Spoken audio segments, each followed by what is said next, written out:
only this ESPN list every single year can ensure that I'm going to make a video and I'm going to get just otherworldly amounts of angry at it. So I'm back, obviously, because this list is going to suck. I haven't seen anything. Like I know last few years I knew Clay was way too high.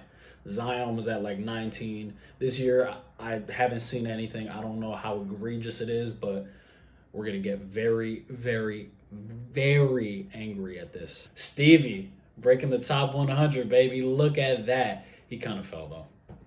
He fell off. I mean, the thing is with Stevie, him being in OKC for so long and really playing off Russell's playmaking ability, he goes to New Orleans, where the closest thing he has to that is Lonzo, but even then, it's so ball dominant with Ingram and Zion that he doesn't really get an opportunity to do much. Now that he's over in Memphis, no Valanciunas over there, I'm assuming he'll get back to the OKC role.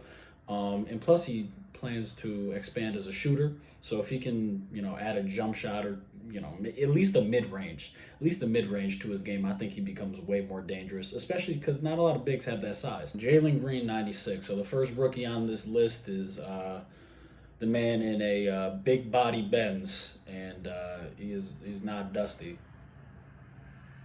Pause. All right, some of you may know the news. JJ Redick retired from the NBA. It's just a heartbreaking moment for all of us involved, especially me. More so for me. My soul is crushed. I don't really know where to go from here. I haven't really slept well in days. I haven't eaten. I just got done throwing up. So I'm kind of lost without JJ. But hopefully Duncan Robinson can fill the role of the white stand-up, spot-up shooter that I so desperately need. And D-Rose at 91. I got to see what's ahead of him. Okay, Clarkson, I'm not mad at. Even that feels kind of low for Clarkson because he just had a fantastic year off the bench. All right, yo, Clippers, let me be honest with you. I want John Wall, and I don't care how badly in debt we are. I want John Wall badly. Just think about it, bro. We can flip Bledsoe, and we can get, I don't really want to give up Kennard or Morris, but to make the salary work, you could get John Wall. Because I just feel like whatever role you got Eric Bledsoe in, John Wall can slide in and do better. And plus you get Reggie Jackson off the bench, so that's more points off the bench. Just me, just talking. I know it won't happen, but I'd love to see it. Hardaway Jr. If I never have to play Tim Hardaway Jr. in the playoffs ever again, I'd be happy. I'd have no problems. Dylan Brooks, that haircut is bad. And I've had bad haircuts. That's a bad haircut. Wiggins, modern day scientist. Cade Cunningham, 76. So already Cade Cunningham smoking Andrew Wiggins. Good to see it. Kemba's fell off. Wow. What was he last year? Bro was a 48 last year.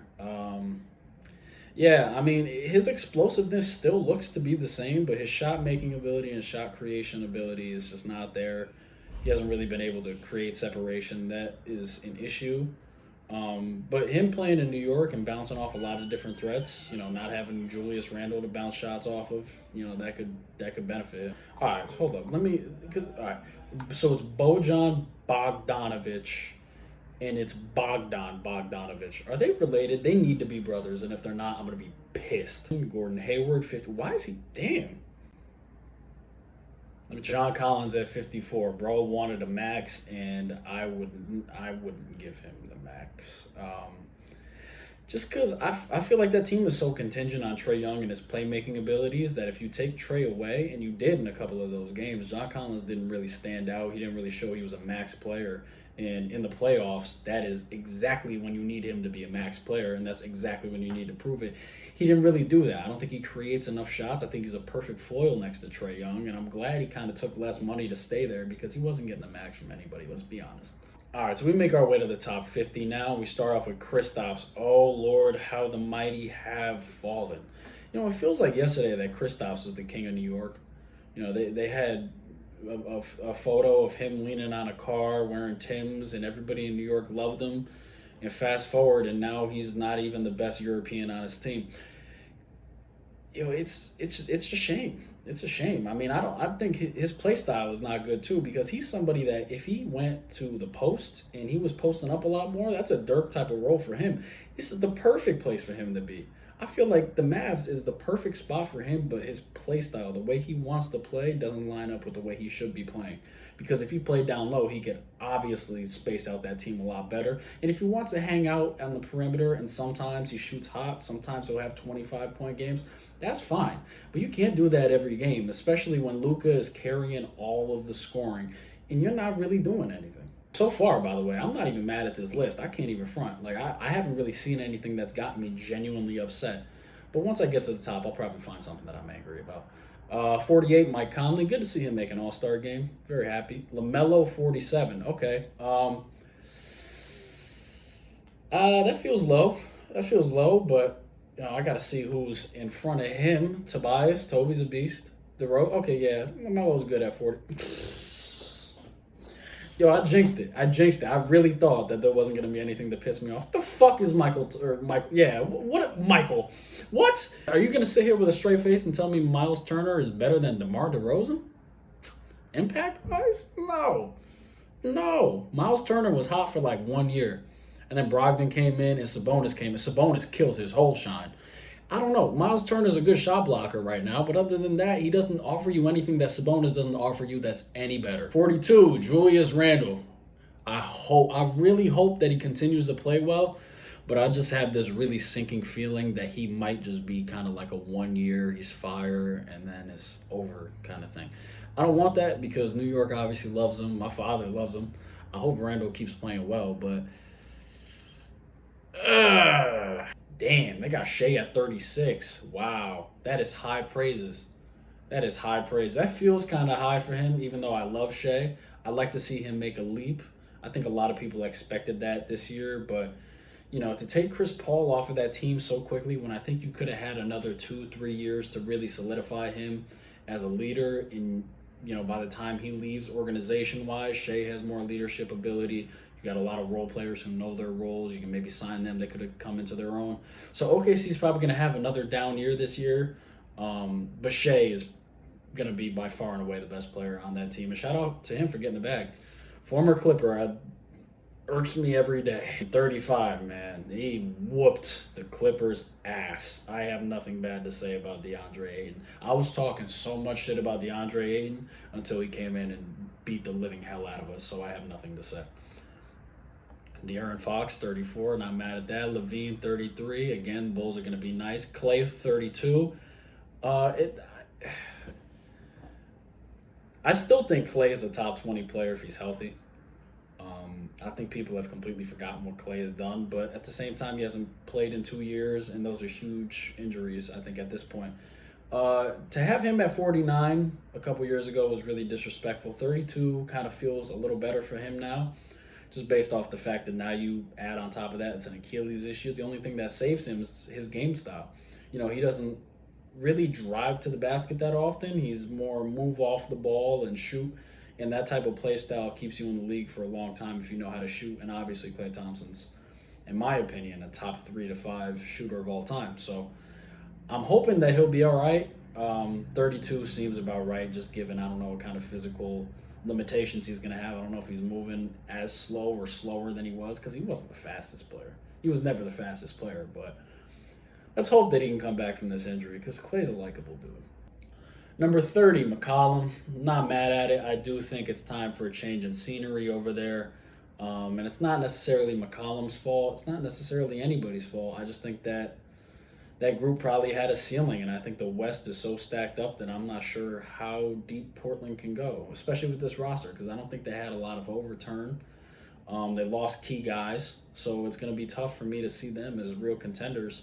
And they've been talking about trading McCollum for 1.5 years now, so and Dame's future is up in the air, so we'll see what happens with them. I want to see Dame win. Even if it's not Portland, I want to see Dame win. 29, Russ. So he moves up after this year where I thought he played exceptional. I think he carried Washington into that play-in game. The fit in LA for him is a little bit more questionable just because I feel like they need shooting, and the only thing you really need to surround Braun with at this point is shooters. And I know I saw a report that they were trying to get Dame and Beal before him. Completely makes sense, just fits well. But, Russ is still going to win them some games based off heart alone. And what Russ brings to the table is still a winning mentality. Like more than anything, Russ hasn't had a losing team in some time. So he'll be fine in LA. When it comes down to crunch time and if he has to shoot the ball, that's when it's really going to be the most important part of it. Ben Simmons at 28. It's not your fault that your trade value is going down. Try to shoot. Just try to shoot. Russell Westbrook has been trying to shoot for years, bro. I'm sure you can shoot just as well as Russell Westbrook, and even then, like you could still be a factor because they'll still play Russ from 3 in the playoffs, even though they know he's not a good shooter. They won't touch you from outside of 15 feet because from outside of 15 feet, a little sus. 23 Zion. Okay. I'm really interested to see how that team is this year because I don't think they're in a better position to win than they were last year. I heard he's already trying to force his way out of there, which, what do first-year guys got? 3 or 4 years on the contract? So, he could leave in free agency. I don't think maybe they try to trade him, try to get something out of it. But I don't really see him staying in New Orleans long-term. They haven't really done anything. They haven't surrounded him with enough talent outside of Brandon Ingram to really show that he's going to be a winner for that team. But the makeup for that team is going to be different. Maybe the role guys play their roles a little better. I know it's not all about, name and talent. It's more so about fit, and we'll see how those guys fit. 22, Drew Holiday. They don't win that ship without Drew Holiday, bro. I'm telling you. That man is so locked down. I have so much respect for Drew Holiday. I'm glad to see him so high on this list. They had him at 33 last year. That felt high to me. This feels right. They don't win that championship without him or Middleton. Obviously, Giannis, of course, that's the non-negotiable. But those two guys are super big, and I have not seen Middleton, come to think of it. Bam Adebayo at 21. That is my boy. I hope he balls out this year. Oh. Huh? Say what you will about Kyrie, however you feel about him. I don't think it's really justified in any way. But from a basketball standpoint, that man went 50, 40, 90. Not a soul talked about it last year. And somehow he is not as good as, even though I like Chris Middleton, I just praised him, he's not better than Chris Middleton. I think you got Kyrie over Don Mitchell for sure. Kyrie over Trey. Kyrie should be up here. Kyrie should be up here. I don't think 20 is a good spot for him. That man was so efficient on that team. Don Mitchell, he was incredible. Beat the living hell out of the Clippers. Probably should have beat us if it wasn't for really Reggie Jackson and Paul George. Shout out to those. Oh, yo, wait, where's Reggie Jackson? Oh, no! Trae Young, everybody's favorite villain. Jimmy Butler, 16. Not mad at it. They're going to be much, much better this year. Devin Booker, that man's a bucket.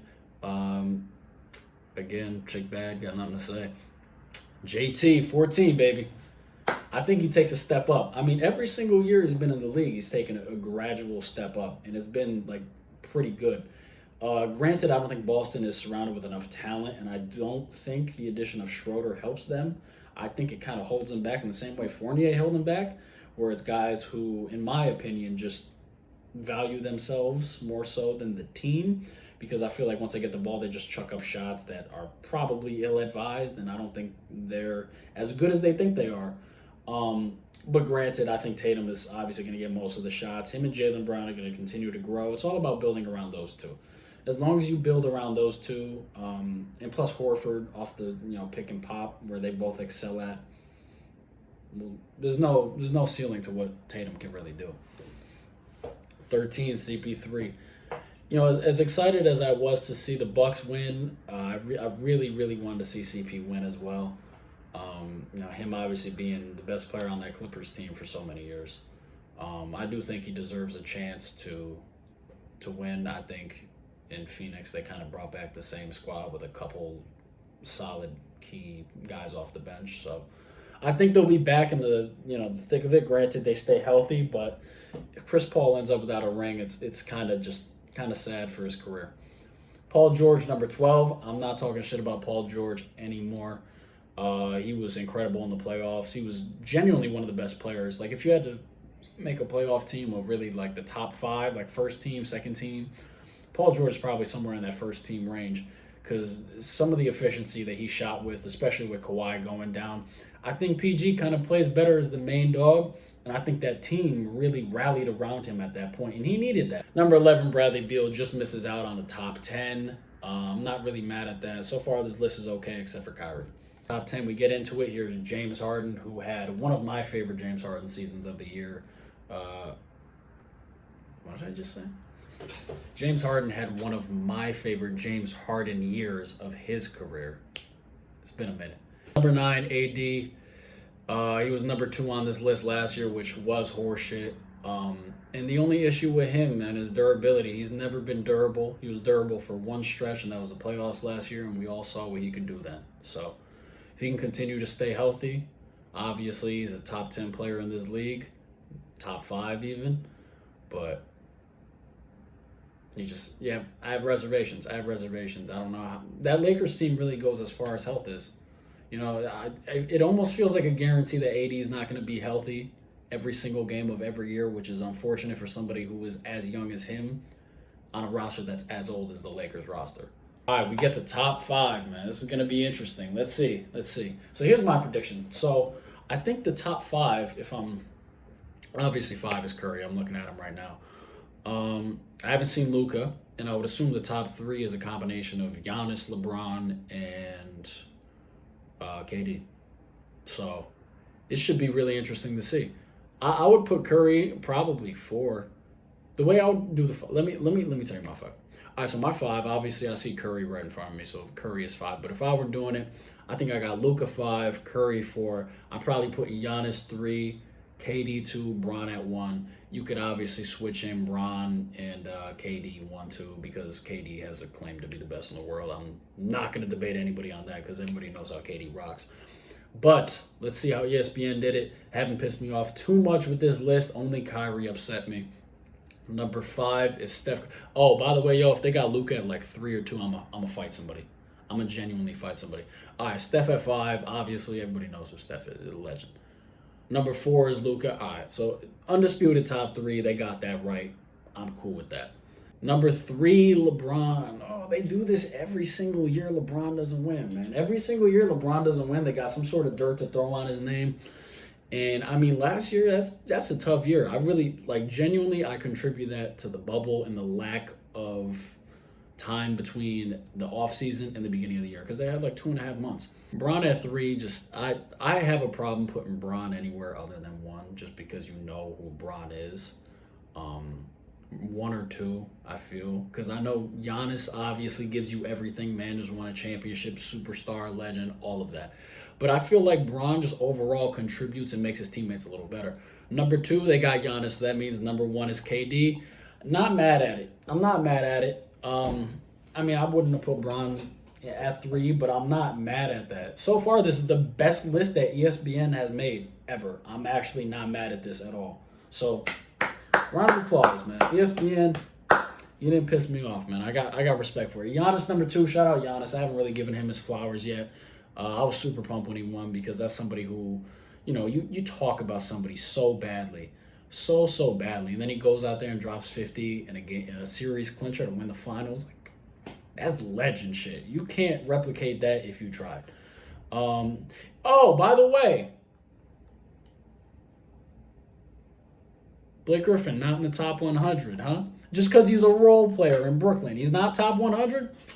Oh, by the way, before I start getting on my Blake Griffin tangent, because that'll close this video, I promise you. Kevin Durant, number 1 in the world, not wrong. You're not wrong. You're not wrong. You're not wrong if you say Bron, and you're not wrong if you say KD. That's the way I look at it. Kevin Durant is an absolute killer. He's one of my favorite players of all time, so salute to KD. Time to tell you, everybody who's not better than Blake Griffin, let's get it going. All right, Buddy Hield, go to hell. Not a shot. Not a shot. Blake Griffin would beat Will Barton in a fist fight. You would beat Jalen Green in a fist fight. You would beat Kevin Huerter in a fist fight. Would beat Duncan Robinson in a fist fight. I think just in a fight, Blake Griffin would beat everybody in the NBA. Genuinely. the lack of having JJ Redick in the league has really made me amp up this Blake success narrative. Especially if Blake wins a ring, I'm gonna be the most insufferable person for the next month. So I want y'all to know that, because I'm gonna lose my mind if that man wins a championship. That's the list. Kevin Durant, number 1 in the world. Not mad at it. Followed by Giannis, Bron, Luka, and Steph. So, best list ESPN has done in a while. I actually don't have too much shit to say about it besides the fact that Blake's not on it. But, other than that, I hope you guys enjoyed watching. This has been my return. I don't know if I'll make other videos, but I'm gonna try. It's busy, bro. You know, for some of you that know, senior year of college, that's tough. That's tough. I got a lot of stuff going on. It gets really busy, but if you liked it, made it all the way to the end, skip to the end, or whatever. Appreciate you watching. Thank you. I'll be back. I won't lie to you. I'll be back. All right. Take it easy.